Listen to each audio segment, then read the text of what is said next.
It's been a weekend of drama. It's been a weekend of debut action. The WSL 24-25 season is back with a bang, baby. I'm Rachel. I'm Sophie. And this is Extra Time with Girls on the Ball.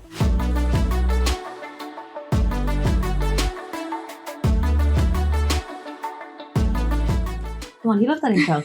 That was a good intro. This was off the cuff. I didn't even write that down. What I have written down is intro. And that meant I needed to write it, and I forgot. Welcome to the show. Happy Monday, and what a weekend of football we have had.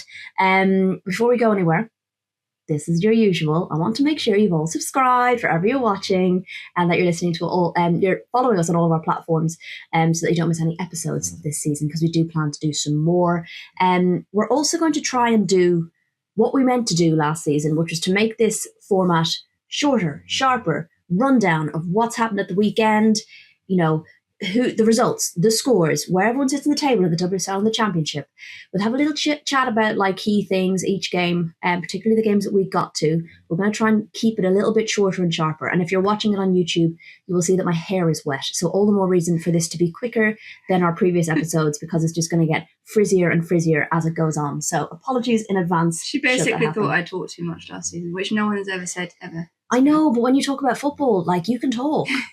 Nobody realises that. Sophie can talk when it comes to football.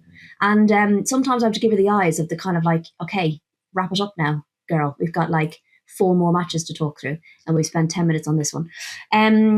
Then, Sophie, what we're also going to do this season is you're going to pick out a particular passage of play, or maybe it's a formation, or maybe it's a tweak a manager made in a game that stood out to you this week, as well as a player that stood out for you this week. And these will be maybe particular to you, to the matches that you've watched and seen. So it might not be the most obvious story every time. It might be something that you've really enjoyed. So I guess the thing this week is I've basically seen every match. Okay, right. But but next week might not be the case. I won't be able to see every match. I'll be able to watch half of them. So. Yeah, and we will also pick out our player of the week too, and we're going to look at our team of the week. So loads to get through in this seemingly short, sharp episode. I think you might already have your player / formation-y tweaky thing to think about maybe already. Beja. I'm not throwing. No one knows what Beja means, unless you're Irish. I'm throwing a bit of Irish in there. In which case you know. My Irish language is limited, but I have a few words. It's fine. So is mine. Beja means maybe. For those of you who don't speak a Cúpla Focal. Okay. This week in the Barclays WSL, it was all about debutants, which is very exciting. It kicked off with Chelsea versus Aston Villa, and not just debut players, debut managers. Hello, welcome to the WSL. We had Chelsea 1, Aston Villa 0, with Johanna Reiting-Kanerud scoring the goal.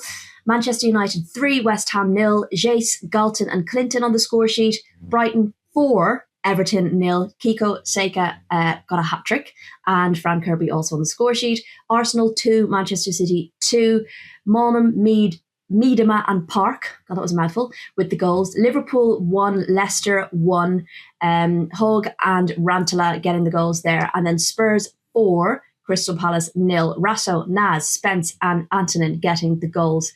So currently, this is how the table looks. Stop the count. Brighton and Spurs are sitting top. Let's leave it as it is, guys. One game and we're done. Brighton fans were singing at Broadfield Stadium on Saturday. We're top of the league. And they technically were. Sing it. But yes. You don't often get a chance to do that. So do it. Stop the count, lads. So they're up there. They're sharing top. They're joint top, I guess. I don't know what would happen if we did stop the league. If you win it alphabetically, I'm sure someone will tell us. It would go down to fair play or something like that, I think. Oh my God. Anyway, at least that's not going to happen. It's fine. And then at the bottom, we have Everton and Palace down there on goal difference. I think a similar situation there. They're sharing the bottom of the table. But things are going to change. We all know that. It's fine. Nobody's stressed out too much. Right. You're going to give us a quick line, your kind of initial quick thoughts from the Chelsea Villa game. 2 new managers, plenty of new players, and a pretty exciting game that maybe people weren't expecting. Yes, it was very, very exciting. I think my main takeaway was that both teams are going to be okay. Maybe in different respects. I think that Chelsea will be okay and very much fighting, of course, for the championship. And I think they will settle under Sonia Bompasta. There were bits that they did right, bits that they didn't go so well. I think they're still trying to find their feet under the new manager, management and kind of what she wants. And they did really like portions of the game really well. Mhm. So like the first 10 minutes, say they came out all guns blazing. Yes. Whereas like in terms of like, and then they faded away maybe a little bit in the second half. So there are signs there that it's going to be fun. Aston Villa, on the other hand, look pretty good. Mm-hmm. I don't think we're going to have low block football with them this season. I think it's quite exciting. I think the attitude that Robert DePauw said, I asked him after the game about why he threw on so many attackers. And he basically was like, well, if we lose 1-0 or 2-0, it doesn't really matter. So we might as well try and get a goal to get back into this game. And they deserve I really them. like that attitude. And just a big mention to Sabrina Denstro. If she scored that goal, that would have been probably the WSL goal of the season wrapped up in the first weekend. In the first game, if you were living under a rock, Sab D'Angelo popped up in like the 89th minute. There was a flurry of Aston Villa attacking towards the end. 2 great saves from Hannah Hampton, and one of those was from Sabrina D'Angelo getting a header on goal. Hannah Hampton had to tip it over the crossbar. They had a nice little moment at the end of the game as well to kind of come together. Rachel Daly-esque header. Yeah, it was great. So yeah, that was a very exciting first game, and I was really impressed with Villa and their confidence on the ball this season. And if this is how they're starting against the champions, then it all bodes well. Then we went down to Brighton versus Everton on Saturday, and that was goal-filled, mainly for one side. Kiko Seika, hello. Welcome to the WSL. You've come in with a bang, making history as well. Apparently, it's the first time a debutant has scored a hat-trick in the first game of the season. Is that right? Yes. Yes. So, well done, League you. game. Yes. And also newbie Fran Kirby getting on the score sheet as well with the penalty. Thoughts on this? Brighton are going to be okay? Brighton are going to be okay. They've got a pretty scary-looking attack. And I think we knew that from when they lined up kind of on deadline day and the signings that they made. I mean, 2 of their deadline day signings didn't even make it onto the field. Well, they made it onto the field in the second half. They didn't start. So Nikita Paris and Michelle Ackerman. Nikita came on 15 minutes ago, I think. Oh, she could have scored. Yeah, and Michelle Ackerman came on in the last few minutes. So they've got a lot of attacking threat in their armory. At their disposal. I think there will always be. I think I'm just a bit like there will be sterner tests. I think, but I think this lays the foundations. I mean, they go to Manchester City next week. That's going to be a tough one, and I think I do worry about that backline at times. But you can't complain about what they did this weekend. I think they started really, really brightly. They look to have gelled quite quickly, and they haven't done that. In the last couple of seasons, they haven't started well. So Absolutely. I think it's very important to get the points on the board, to get those kind of goals going and flowing, and the passages of play flowing, and that relationship between Kirby and Kiko Seika is really, really good. Now, conversely, Everton look to struggle a bit, I guess, maybe with their new players settling in, maybe not the same kind of quick gelling. And I think the main takeaway from Everton's performance, or the main worry, is the fact that Aurora Gali went down in the final 10 minutes with what looked to be the dreaded 3-letter injury that we all hate to see.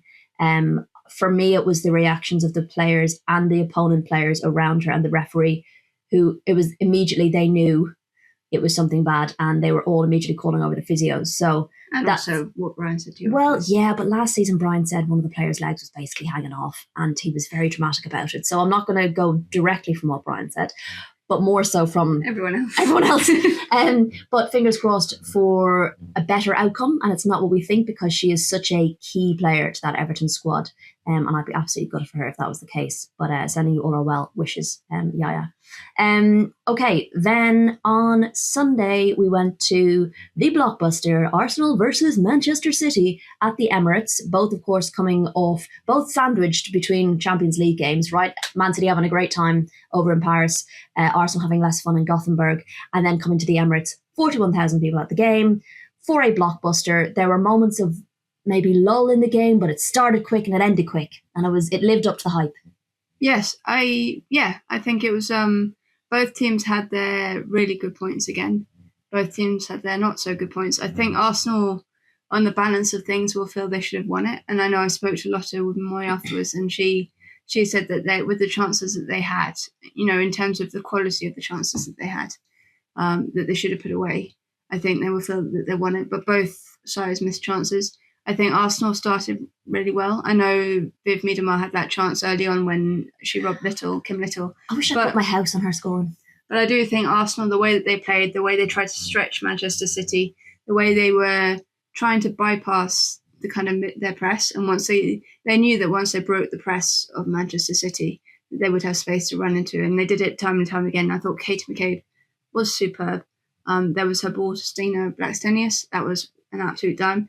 But then you had someone like Lotta also producing those kind of passes. In the first half, you had her kind of dinking it over towards Mariona, and she volleyed it over the bar. That would have been a special goal, wouldn't it? I think so when you look at the stats, you might think, looking at the stats, Man City should have won it. But then I think what will frustrate Arsenal was that they could have gone in maybe 3-1 up and felt then that it's a different game. Man City should have won it. No, you might look at the stats and think that. Because in terms of shots on target and stuff like that is what I mean. Yeah. But what I'm saying is for Arsenal, they could have gone in at half-time 3-1 up. They had some very good chances. And that Stina miss and the save then off a Stina shot and the Caldente one, you would argue they could have felt they'd put the game to bed by half-time, and it would have been a very different second half. The fact that they went in even allowed Manchester City then to come back into the game, and then they created more chances, and they would have thought in the second half, we could have finished the game in the second half. So actually, I think the draw, both sides ruined those chances. A draw maybe feels like the fair result. It was deserved. Yeah, I still think that the quality of Arsenal's chances, when Stina's running through or Alessia Russo ran through, and you have to, when you're one-on-one with the keeper, you've rounded the keeper, you've got to bury those opportunities. And while Manchester City did create a lot in that second half, I don't think they had a chance like those kind of chances. So and then you have to say that the 4 goal was definitely onside as well. So that would have changed things at the start of the second half. Sure. Okay. Well, we will agree to sort of agree. So that's pretty much exactly what I said. So it definitely lived up to the hype. Great to see 41,000 fans out. Great to see Media make it on the score sheet. Lots of narratives written. And then both teams now have to focus on Champions League midweek. Quick chat through the other games that we weren't at. So we had, of course, the Manchester United West Ham game. Maybe not a huge surprise. Manchester United fans will be pleased to see the team up and running, some of those relationships already building, Grace Clinton settling in, Elizabeth Turlin settling in, seeing Jayce on the score sheet. Conversely, West Ham, from what Rianne Skinner said early on, like pre-match, she was kind of trying to manage expectations and saying they've only had some players in the building for 10 days or whatever. And, I think the way BBC described it was they weren't overrun, but they were the second best team, if that makes sense. So it wasn't like they were totally dominated and didn't create chances. Yeah, I mean, Man United played pretty well. They controlled the game. They had the chances. Everyone go and watch Leah Galton's goal. That was the pick of the bunch, I think. I do think the 2 other goals were big defensive errors from West Ham. I think Camille Seiss had an absolute torrid time in her WSL debut. Unfortunately, she just got, I don't even know what she was doing for the first goal from Jayce. Just clear it. She got too preoccupied by trying to keep the ball make the ball let the ball run out. And she was too preoccupied with the player rather than just dealing with the ball and dealing with the danger. And if in doubt, put it out. That's always my motto. I know it's quite old school, but I do think that was a big error, and there was the defending for Grace Clinton's goal as well. But that's not to take anything away from Clinton. I thought she was superb on her Manchester United debut, wasn't it? Mm. So I think things are coming, there's signs of things coming together. Turland had a couple of chances as well that, in a couple of games' time she'll be putting away. So I think there's lots to build on. And also thoughts with Ella Toone and her family on the sad passing of her father, and they had a lovely tribute for him during the match, and it was great to see on the pitch as well. It must have been so tough there. Yeah. So big love there. Liverpool Leicester 1-1. You watched that today? I did. I watched that today. It was a really Liverpool had the best of the first half, I think, and they were really, really good in patches. I think with all of these games, well, the tight ones anyway, there were moments of real domination from each team. I think the Liverpool will be disappointed that they didn't kill the game off, but Leicester did rally really well. I thought Ruby Mace was super in the midfield. The goal, the ball from Miki out to Rantila, the finishes.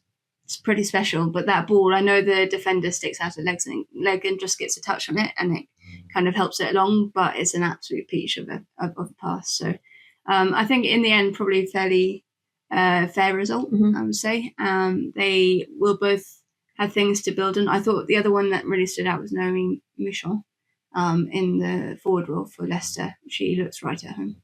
Great. And then final game was, of course, Spurs 4, Crystal Palace 0. Not a great start to the WSL for Crystal Palace.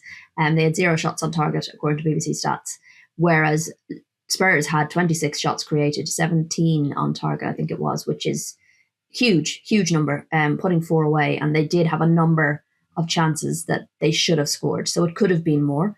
But a super start for Robert Villaham's side, kind of starting where they left off last season, I guess. New players getting a run out, playing well. Haley Rasso scoring the first goal. First game back in the WSL. I thought she was brilliant. She just misses out on my team of the week, which we'll get to later. But yes, no, I think it was a really good performance from Tottenham. Ashley Neville was superb as well. No one ever really talks about her that much, and I think she is one of the underrated players in the league. And yeah, it was good to get 4 different goal scorers on the score sheet. A good way to start. Neither of them, they're number 9s. Neither Thomas nor England got on, and both of them had chances. So. But it's always a good sign when you're sort of spreading the load of goals, I think. And they've got Aston Villa next weekend. That's going to be fun, I think. I'm going there. But yes, I think that'll be fun to see how they match up against now an attacking-minded Villa side as well. Yeah, looking forward to that one. Right, let's move on to the Championship. The results are as follows. The Championship, of course, is a couple of weeks ahead.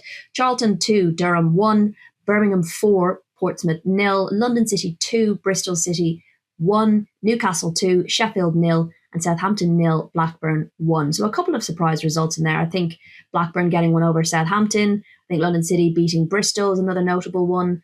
Portsmouth having a difficult time so far in the Championship. It's a bit of a struggle for them at the moment. I was at their game a couple of weeks ago against Durham, and they played pretty well throughout, and they did test Durham, but they just couldn't make it count. And I've yet to see the Birmingham game, but I do imagine, knowing what Birmingham are like, the firepower that they have, that they would maybe have been a bit different. But it's a bit of a worry for them, I think. Yeah. Charlton are clear on top now with 9 points. Birmingham and London City below on 7, with Durham just a point below on 6. And then Sheffield, Sunderland and Portsmouth are yet to pick up a point, with Pompey at the bottom due to goal difference. It was a weekend of debutants scoring. Lee Human. Oh, it was everywhere. It wasn't just the brace for Birmingham City on her debut. Sophia Jakobsen scored on her debut for London City. So yeah. Maybe we have to put debut in the title of this episode. Yeah. So we'll see. Okay, we have come to that time of the episode where you're going to tell me what player you want to highlight this week, please. I don't think this is going to be a surprise. It shouldn't be a surprise. Kiko Seki. Absolutely superb for Brighton. Absolute. I think the WSL has a new star. She was so confident and direct, and didn't really have any look to have any fear about, a new life in a new league. All really good goals. Really, as well. really good strikes. Not afraid to. The header was superb. A half lob, a diving header, and then like a 1v1 that she just rifled into the top right corner. Yeah, the swerve on that final goal as well. It was ridiculous, and I think that you can see that her and Kirby have this really good blossoming relationship down Brighton's right hand side. They've got a baller there, I think, and she came in. She's obviously a forward. She's playing forward, but she can play left back. She can play wing back. She is multi-faceted. She can play in defence. She's played in defence for Japan. Wow. So bloody I hell, think she can do that up front. She's definitely one of those versatile kind of players that you get. So I think she'll be a gem and one to watch this season. Lovely. And I think, given I predicted that the top goal scorer would not be in the top 3 teams, Stop the count. Please help me out here. Stop the count. From the analysis side of things, what would you like to pick out from this week? I think I know what you're going to go with, but we'll see what you say. Well, yeah, go on. Say what you say, and then I'll say. Well, I think this is hard because there were a couple, but I think I'm going to go with Aston Villa. You did that one, yes, but mainly because I got to ask Robert as well, afterwards about it as well. Oh my God, it's I think Robert battle next week. In the first half, it was really interesting. He started with a lot of midfielders. Whereas like Kirsty Hansen, his left-sided player, was on the bench, or a winger was on the bench, and it looked quite narrow in that first half. And Jesse Parker-Humphries asked him afterwards about whether why he had chosen those kind of players, and he said it was for ball retention, because it was he wanted to kind of be able to keep the ball a bit more and then maybe bring on the speed at the end of the game and when the opponents are tired.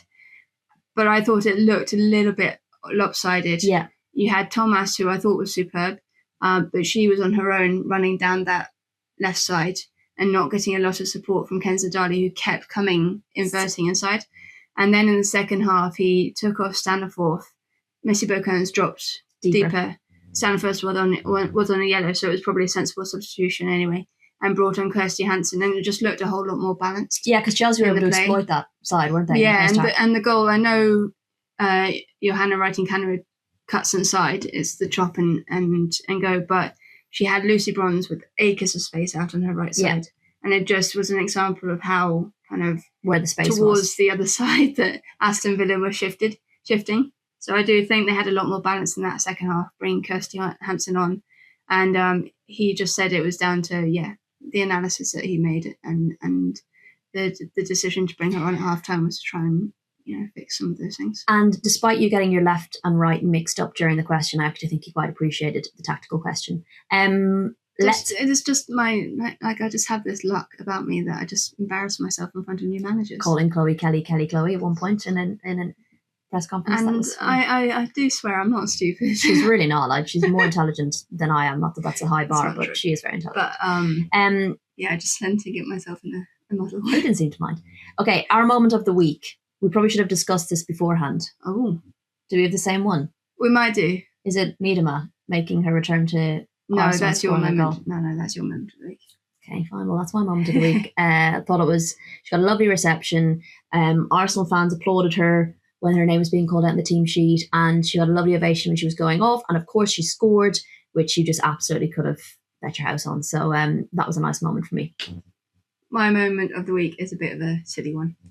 It's Katie McCabe drinking the ball over like a line for Kim Little. There was a bundle of Kim Little and Chloe Kelly. Basically, Katie McCabe tackled Chloe Kelly. Chloe Kelly went into Kim Little. They ended up in a heap. The ball fell to Katie McCabe. She decided to dink it over. The ref didn't blow the whistle. Yeah, so she dinked it over, hurdled the lying flat two players, passed the ball to Kapohi, and the goal ensued. So that's my moment of the week, because it was absolute narrative. It was quite chaos. And then Kim Little couldn't seem to get up because of the way she was tangulated on top of Chloe Kelly. It was they were just both lying there like this as the play continued. And Katie McCabe was like, excuse me. I know there's some dispute about whether that was a free kick or not. I personally don't think there was enough contact for it to be a free kick. But I think from the angle of the bench, I can understand why they thought it was. But also, if it had been given, I wouldn't have argued the other way either. So. Yeah, so one of them. Right, before we wrap up, Soph, can you give me your WSL team of the week, please? Now, listen, this is opinion. It's fine if we have different opinions. We can debate that on social. That's fine. Just don't be mean. All right, carry on. So this is what I came to, and there was a lot of it was actually quite simple this weekend, but there were a couple of positions where I was a bit. Just tell the people what they want. So I've got Hannah Hampton in goal, particularly for those two saves at the end. Ashley Neville right back, Anna Patton in centre back alongside Kadisha Buchanan. Both were superb, I think, in that game on Friday. Paula Tomas, I mentioned her earlier. I thought she was brilliant. Grace Clinton in the midfield alongside Drew Spence. Mm-hmm. I was arguing about whether to put Mamiki in there just purely for that pass, or to put Rantala in there. But I went with Drew Spence as well. Then Kiko Seki, of course. I don't think anyone can argue with that. Frida Mornham, I thought was brilliant yesterday at the Emirates. Johanna Wrighting-Canary, I think, was really, really good as well. And I did stick Viv Miedema. I know she played deeper for Manchester City. I'm aware of that, but I don't think there was any central striker that stood out this weekend that I can think of. Yes. So agreed. I decided to put her up front, and then she can just roam wherever she wants to go. Okay. That's fair, I think. The problem is providing that context on social media with Miedema is going to cause... I am going to do an MB. All sorts of angry people telling us how stupid we are. But there you go, WSL Team of the Week. Thank you for that, Sophie. Okay, any other business? We need to touch on the new 3-year deal with Barclays and WPLL worth £45 million, which is double the previous investment, so that's huge. It is apparently the biggest deal in women's domestic football. So that is very exciting. This week we have got Champions League. We'll be in Manchester for the game that's pretty much done and dusted, but you never know. There could be an unbelievable comeback. And if there is, we'll be there. That's where the work has taken us. We've got Palace versus Chelsea on Friday. You've got Villa versus Tottenham on Sunday, and I've got West Ham versus Liverpool on the same day. So I think there's some pretty tasty fixtures, personally. Saturday off. We do have Saturday off, but we're still going to do an Instagram live as ever. It might be a bit earlier in the day, so make sure you're following, because we'll put a countdown on and you can get a reminder on there so you won't miss it. And just follow us on all of our socials, because that would just be really nice. And we will do more episodes, obviously next week, but we're going to start doing a bit more. So make sure you're subscribed wherever you get your podcasts. That's it. I think we've wrapped up everything, hopefully quicker than normal. We'll see when we stop the video. Have a great week, everybody. Thank you so much for listening, and we'll be back very soon.